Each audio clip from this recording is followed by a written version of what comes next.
The Last of Us Episode 3 is out for the world to see, and I wanted to talk about it so bad. It was so emotional. It was so amazing. It was a great continuation of the world we're living in, and I needed to bring in a good friend to talk about it with. Michael DeConti is here. He's on the show. Hey, Dylan, it's been a while. He hasn't come on since last year. Grateful to have him. Grateful for a good conversation. He has never played the game, but he loves the show. So if that's you, you're not familiar with the material, but you're still loving it, we got your perspective covered. As well as I'm going to talk about how they're staying loyal and how there are things in the show that are very clearly ripped right out of the game. It's blowing my mind. Let's get into it. Hey Dylan, thanks for taking my call. Hey Dylan, big fan of the show. Huge fan of the show. Love what you're doing. Such a big fan of the show. I'm so glad to have a minute of your time. Hi, Dylan. It's Gavin. Dude, Dylan. Look, I cannot help you. I'm sorry. It's not hard to understand, okay? So here's my thought. You would be crazy to think that. All right, welcome in to Hey Dylan. Yet again, we're back. This is Hey Dylan number 30. This is a big one. I was calculating it up. We made a bit of a return again, a resurgence. We talked about it last week. New show, new thing that's come out that's just like everyone's talking about it too. Everyone is talking about it, and the hype is only growing. And I got Zach to come on last week. Did a little reaction to a voice memo he sent me, but this week bringing in an expert here at the DBN, Michael. Welcome in, dude. You're new. You're on the show. You've never played the game. You're watching. Correct. You're into it. What do Yeah. you think? How did Zach and I break it down last week? How did you feel about how'd the boys do? I thought you guys did good last week. It was relatively spoiler free, which was nice. That's true. Yeah. Yeah, because I was a little worried about that when I watched the episode last week. I was like, oh shoot, because I think I hadn't even actually watched episode 2 either. So not only am I spoiler free from the game, but there really wasn't too much you guys revealed last week, which was nice. But yeah, so far really liking the show. Yeah. I was really considering if I should get the game in before I started watching it, because I know it's like, I think it was like Game of the Year when it came out. Yeah, 2013 Game of the Year, which is like right when we I remember I played it this summer right after high school. That's when I played it. I was gonna say because 2013 would be that year, right? Yeah. And you did the second one too, right? Yeah, the second one, which was like a couple years ago, like we talked about it here with Trey. Yeah, that was like fresh. I feel like that was like even pandemic. So I was definitely here. But yeah, dude. It was, wasn't it?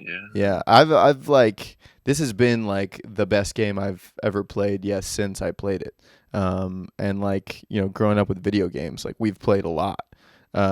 Yeah. And like these narrative ones, like I'm not a super huge Call of Duty person. I went through the Fortnite phase, had a couple Call of Duty phases, but like these narrative story games is what I love. Whether it's Arkham, whether it's Red Dead. Yeah. Like, and I've missed honestly a lot of good ones. Like I've never got on Assassin's Creed, but like Uncharted, I was big on Uncharted. But yeah, God of War you didn't do either. Yeah, God of War. I've heard good things. See, God of War is that one's top tier as well. Have they made anything for that, or try? They talk about it all the time, right? Yeah. Like the most recent guy they're tossing out as far as names goes, like Dave Bautista to do Kratos. Yeah, dude. Do everything. Dude, right? But also it's like it's Greek mythology, so they make a Greek mythology movie, every couple of years. I want to say, right? Clash of the Titans, Wrath of the Titans. What was the Egypt one that they had? Oh, yeah. I didn't. Throne Brother, whatever. Yeah. Are those the same people who did like Noah, like with Christian Bale, like those kind of these big epics? Might have. Was Christian Bale similar. in Noah, or was that Russell Crowe? Was it Russell Crowe? Or no? Was Christian Bale Bale was Moses at one point? I think Christian Bale did do a Moses one. Yeah, but that was like, because the one you're talking about, right, is where isn't there like rock people or something in that film? Yeah, I never saw it. I'll be honest. I saw like a clip. I missed it. Yeah, me too. Yeah, but you're fully. You never played the game. This was like full. You had no clue really what the world you knew, and like what would you know going into it other than the hype behind the game? I mean, I just knew Game of the Year, right? And I knew like it was Game of the Year because it was like a cinematic story, right? It was one of those story type games, not a Call of Duty, right, where you're just killing folks. A lot of cutscenes. And I knew it was kind of end of the world sort of deal, but I really did. I mean, but that's really about it, man. I mean, I knew it was like a guy and a girl, right? You got the Joel the poster and right. You seen the poster, but I don't know. Didn't know what their relationship was, anybody's backstory. I was like, all right, well, it sounds like an end of the world game. I'm assuming a lot of the game's more person on person action. Yeah. Right. It's probably like Walking Dead is how I imagine. Yeah. No, it's like that's kind of one thing. I mean, we'll touch on it all, but like that stood out to me is like you think about this episode that just happened, episode 3. So spoilers, Ed, just in case, because we might go back and forth. But like this is a game where you're mostly walking or you're looting and then you suddenly run into infected or you're coming across these characters and whatnot. And like that's like majority of the game. And it is the interactions with Joel and Ellie that are like so special. And so like, that's the relationship you're there for. But yeah, like I could tell that they're blowing up stories that weren't even in the show, but like are still in the world and don't change a thing about the plot. And it's like, it's insane. Really? Yeah. Yeah. That's what they said about this most recent episode. I mean, if we're allowed to get into it a little bit. Yeah. It's like, I think the tweet was like, oh, like Joel needs a truck, but better do an hour and a half Zap story. What turns out to be, who's it? Frank and Bill. Yeah. And because I've been watching the like the post credits, right? Where they do like the behind the scenes. You got to watch those, right? I mean, that's totally one of the best parts about HBO. Yeah. And I guess in the game, like he's already dead or whatever. Yeah. So background in the game, it's true they're showing up to get a truck, and they show up and Bill like kind of mentions his partner, and you're talking about a end of the world game. You think partner probably means someone you're surviving with. But you know what? They said, let's get an hour and a half episode in on that. But it's so he mentioned him, and he's like, I haven't seen Frank in a bit, something like that. You go with Bill, and you're walking through his like town where he knows like every trap door. He know like all that stuff that they build up in the episode of him just kind of having like a farm like system down of like I know what my day looks like. I know where I collect this. I know when it's time to go. Like that was evident in the game, but obviously not quite shown because you're just that's a way to translate the walking around and the looting is just like you're in this guy's world. So then you get to this house, and you see that Frank had been there because he's hanging from the ceiling. He killed himself, and he left a note to Bill, basically saying "F you, Bill."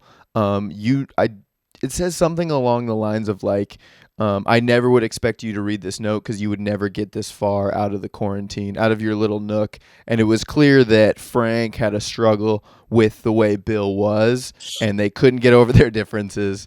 But then you see Bill read it or Bill get it, and he actually is a little bit shocked by the note. I think he wasn't expecting it to be so angry against him, or it wouldn't get this far. I guess if now this episode 3 is canon, which I assume it is because it's the same creators, same writers, and it doesn't change the story one bit. It's all in all, it's just a well done show, and it's just crazy how much thought's gone into it. And what I think is cool about your perspective is you said something in a text message the other day that you thought Chernobyl is like one of the best things you've ever seen, and that's the showrunner who I haven't seen Chernobyl, so it's gonna be you speaking on this. Is like, was there a lot of thought and craft played out in that show that like is playing out here? Like, are you? I mean, there's not like I don't feel like there's really too much relation between the two like shows as far as like you're not going to be like watching Last of Us and be like, oh, like this is similar to Chernobyl like in any way. Yeah. But I guess I would say like the reason I would say like Chernobyl is like one of the best ones I think HBO's put out is because it just there's not a moment where it misses. they get just so much right. I mean, the actors in it are incredible. The way, like the tone that they set with their episodes, because again, I mean, Last of Us so far has been pretty, pretty bleak, right? I mean, it's the end of the world, and which I guess for zombie films, a lot of times, even though it's the end of the world, it's a lot of like high intensity, high action. You don't really feel like that the depth of despair, which I think Last of Us is kind of hitting on quite a bit. But Chernobyl, I mean, same way, man. Nuclear explosion and the way that they, just progress the timeline, and they're, kind of investigating, Russia's involvement in it all, and the way that it's, fictionalized, but factual in nature, and stuff. And the other thing is like you're diving into a nuclear explosion, which who the hell is a nuclear physicist that's watching this? Not the general public, exactly. But in the show, they present it in such a way where it's like, oh man, kind of makes sense in that aspect. And then here again on Last of Us, right? Like the first episode, you get into like, oh, what are the forces? With the fungus, then you get into it, and so like you're being given like these pieces of info where you're like, oh, okay, yeah, I'll make a connection. Like I'll let that ride. Yeah. But so far, like between them, like I don't think there's not really anything to knock it on. Like Chernobyl, Last of Us, both of them, like just score so well done. So cinematography, man. I mean, they're just hitting like it. It looks like someone's spent the time on the show, right? There wasn't like a last minute like budget constraint or timeline. It feels like hey, they took what they needed to do, put it together, and it's it's a complete project. Yeah, dude, this is like the same team that's like waited 9 years to put out a sequel to Game of the Year, like The Last of Us. Like these people take their time and go, we're gonna wait for the right story, right team, right everything, and I don't know. It's one of those things too. Now I don't know that they expected it to be this massive hit. I'm sure they thought, oh, we did a good job, people will like this. But like, tough to say, dude, it's massive, and they totally could have stretched this game out over 3 seasons, especially the way they've already stretched. Like, this is 3 real like episodes of just exposition. It feels like now we kind of understand, what the world is like. We understand what people have gone through. We know what the mission is. We understand like we're traveling, we're getting somewhere, and now next Joel's saying like, I got a brother who maybe knows a firefly who can maybe help you out. And it's just like, and now honestly, this is when the action gets going too. So like up to this point, even it is crazy that in episode 3, like it's this intimate love story that maybe you didn't see coming, that like also you're just like, it just rips your heart out. Again, you just don't expect this from this zombie show about this man and this girl to get these other stories, but all kind of to serve that moment at the end of the letter, handing it to Joel, being like, protect Tess, and it's like, oh, he failed again. The stakes are here, like we now know this, like, and then you get that preview, and it's like, oh shoot, we're about to run into some strangers now, which we don't know, and yeah, it's kind of fun. And I think, honestly, I would guess a lot of people who are watching did play the game maybe and are like, oh, shoot, yeah, I played this, but it was so long ago, and I'm kind of not remembering it. But, yeah, dude, it's it's in the beats. So do you already know, like, timeline-wise? Because I know they announced the second season, but from, like, the campaign of, like, like the first Last of Us, have they already said, like, oh, yeah, the first season's going to cover the first couple hours of playtime, you don't really know where it's going either. I believe, and maybe they could be fooling us here, so clip this, but I believe that this season is just the first game. Like, that season 1 is the first game. It's, 9 episodes long, so we have 6 to go, and it's going to cover the whole game, because honestly, like, I remember when I played the game, the ending, like, kind of crept up on me, where I'm like, oh, well, like I don't know that this is it, and then it ends, and then you're like, I gotta wait a long time. But dude, the way they've stretched it out already, and because you see Bill very early in the game, at least with gameplay and stuff, because I think he teaches you like a lot of gadgets that you pick up and like weapons and he's around for a little bit then, as opposed to just killing him off before we even get to do anything with him. Yeah, I think I heard there was like a mission with him you have to run, like to go get like a school bus battery or something. Exactly. Yeah, you end up going to a school. They get you. Yeah, it's pretty wild.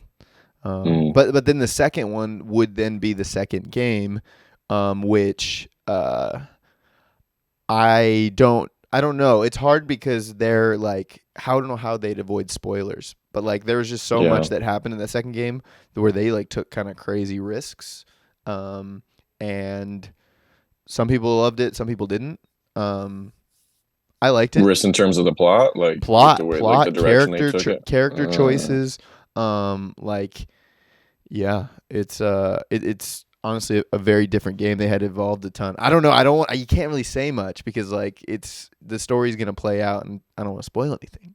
But it's like, well, I think I was listening to Trey on. You guys were talking about it. I don't think you guys spoiled it in that one either. But it sounded like there was like half the community loved it and half the community hated it or something like that. Yeah. Well, yeah. People like thought it was too long. I remember, and like that. You don't say that about games you love. Is it? Oh, this is boring, taking too long. And I didn't really feel that. That being said, I haven't rushed to play it again. I think I've played Red Dead through before I've gone back to play The Last of Us 2. But tough to compare those, though. I mean, that's true. I mean, I played Arkham. I think I played Arkham Knight too. But yeah, I mean, those are great games. But I mean, Arkham and Red Dead they definitely are story driven, but it's the gameplay itself that's so addicting, right? I mean, you feel like you're Batman, right? You feel like you're in the Wild West, bro. Like you're doing all the side missions. This is a game that honestly, I guess it's important, is that this game does not have side missions. You are literally on a journey where you have to go a certain spot and you have to go in these doors, and when the doors shut, a scene starts, and then you're through some new set of doors. And you can't go back. You can search and loot, and that's a big part of things, which is like an attention to detail thing that I don't know that people who love the game are noticing. But like I don't know what it is, but like the shelves and the piles of things and the like nightstands are all things that you would like pull from, and it's just funny that I'm like noticing them everywhere, thinking like, oh, I should probably walk over there and open real quick. Like oh shoot, like Joe, what are you doing? Or even when they're on streets, and there are like piles of things that are like, you clearly can't go that way. Let's go into this house. Oh, look, like, dude, those things. I'm seeing those things. I'm like, oh, those dumpsters are piled up right there. We clearly can't get through that. Let's go through the brick building. And it's like, things like I've definitely seen that where I'm like, there's clearly a confined space you live in this world, but it like, I don't know. It's funny. It works.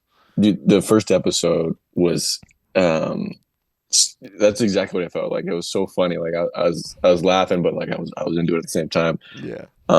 Basically, not where we're talking to scientists, but when they give you the front running story of like the day of the infection. Yeah. And his daughter walks out, and you're like, okay, this is like kind of like typical horror. Like obviously she's gonna go in there and you're gonna see some bloody scenes.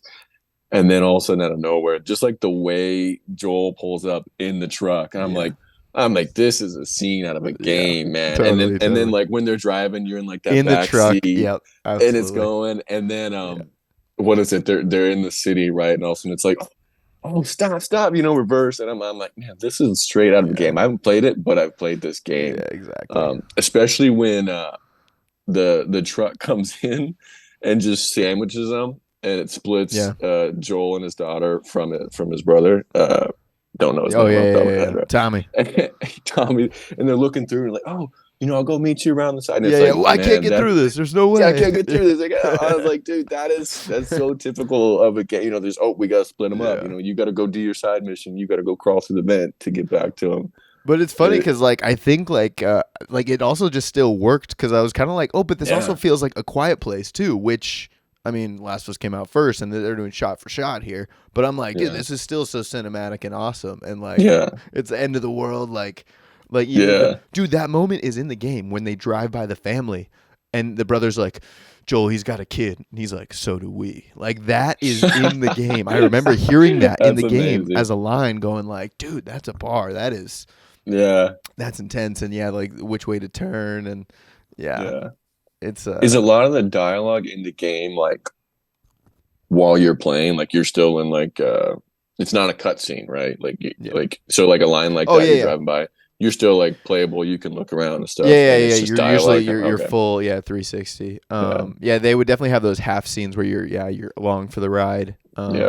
But yeah, a lot of their like apparently the movie that like the little girl went and borrowed, that Sarah, his daughter, went and borrowed from the neighbor, is a movie that Joel mentions like while you're walking, like while you guys are just like walking through a forest. He's like, oh yeah, you know, I used to watch whatever the movie was, and that was apparently an Easter egg of like just laying it, dude. That's cool. Down. Love it. Easter eggs are the best. Yeah. But yeah, dude, even from the sounds, like the way the zombies are like clicking and like screeching, like it's ripped right out of the game. And it's still so like we haven't even really gotten into the zombie stuff yet. And I'm really liking the zombies in this one. Cuz it is, I think it is a mix of like kind of savages or like people. It's of course people you meet along the way, and then some good, some bad, and you cannot trust a person. It's crazy. But Murray Bartlett, Nick Offerman, Frank and Bill love story. What shocking but great. But like honestly, an important.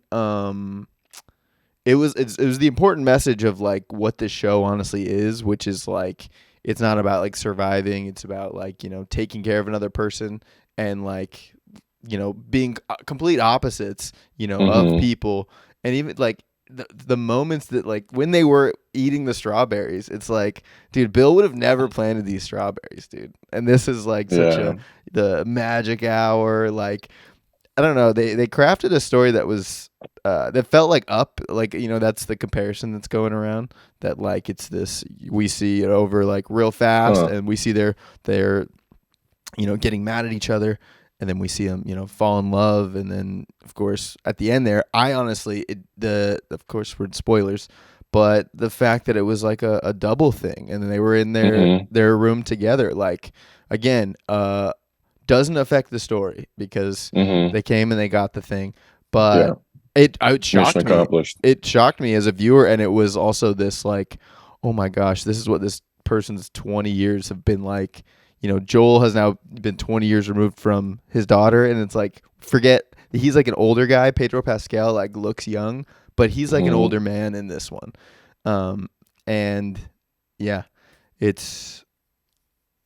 I was watching Troy Baker, I believe is his name. He's the voice of Joel in the show. He's like, he runs the podcast too. They do like an after show podcast. And he's like, you know, he said the cheesy marketing line of just like, it's not a show about zombies, it's a show about finding light in the dark. And it's like, but it's also like, that's kind of true along the whole way, because even in these previews and these photos they keep releasing, like I'm remembering like the people you come across, and like it really is just, you know, who can survive and make it to the end, and but also along the way, you know. It's like it's also like Tommy Boy. Joy. Yeah. Tommy Boy? Tommy Boy. Yeah, that's the same thing. You know, driving across Dumb and Dumber, driving across the country, just trying to make it. Yeah, I guess not the comparison I would make. Just the tones are a little bit different. But I see what you said. Yeah, you know. But no, it was sick. Yeah, I'm ready. I'm ready to, like, this is that Sunday night thing. That funny tweet about just like everyone being sad on Sunday night. Let's all do it together. Dude, I'm ready to lock in week to week. I mean, every episode so far has just been phenomenal. Like the first one really reeled me in. Yeah. The second one a little bit shorter, and then this third one totally just not expecting. Yeah. I was shocked. One, because Nick Offerman, when I saw him in the preview, I was like, fantastic. Like, I love that guy. He's so cool. And I saw that he was like a survivalist or, you know, a prep or whatever. I was like, oh, dude, that suits him. You know, he's going to kill that role. Yeah. And he's like, call Joel in the preview. And I was like, oh, dude, we're going to have this guy for episodes to come. Yeah.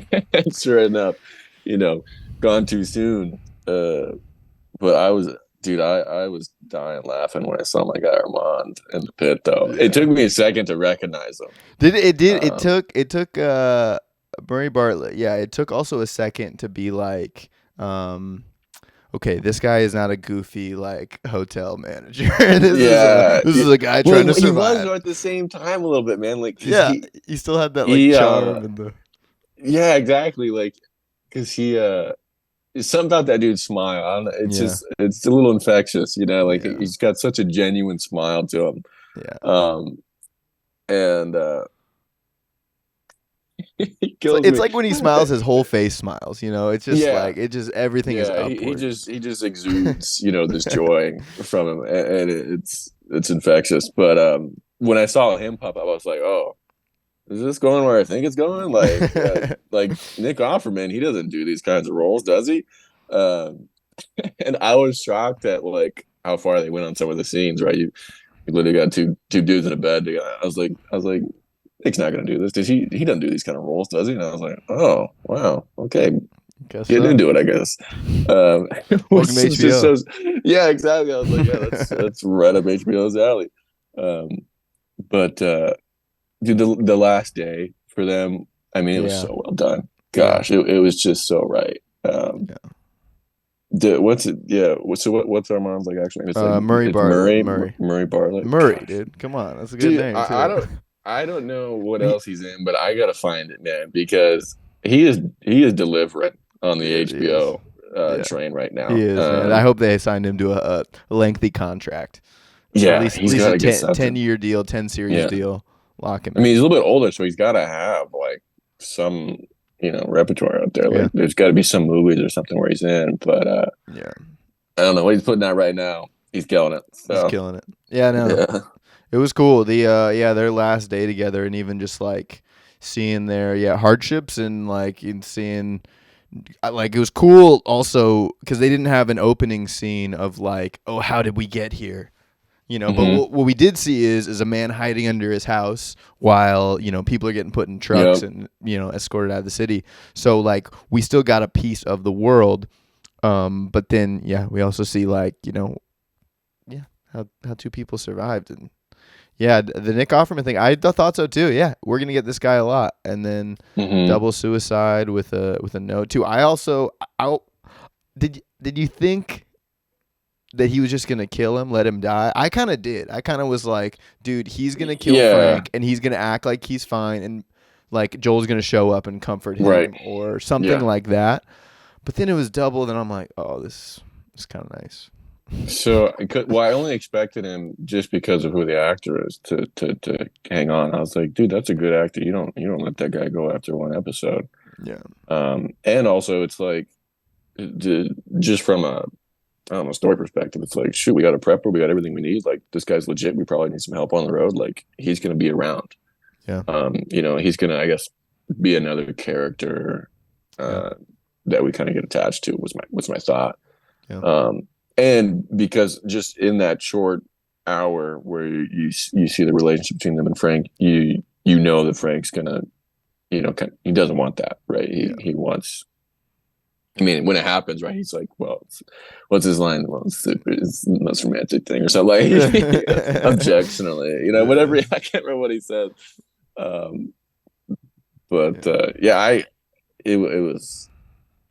still like the double suicide dose. Because the note, you got Ellie reading the note.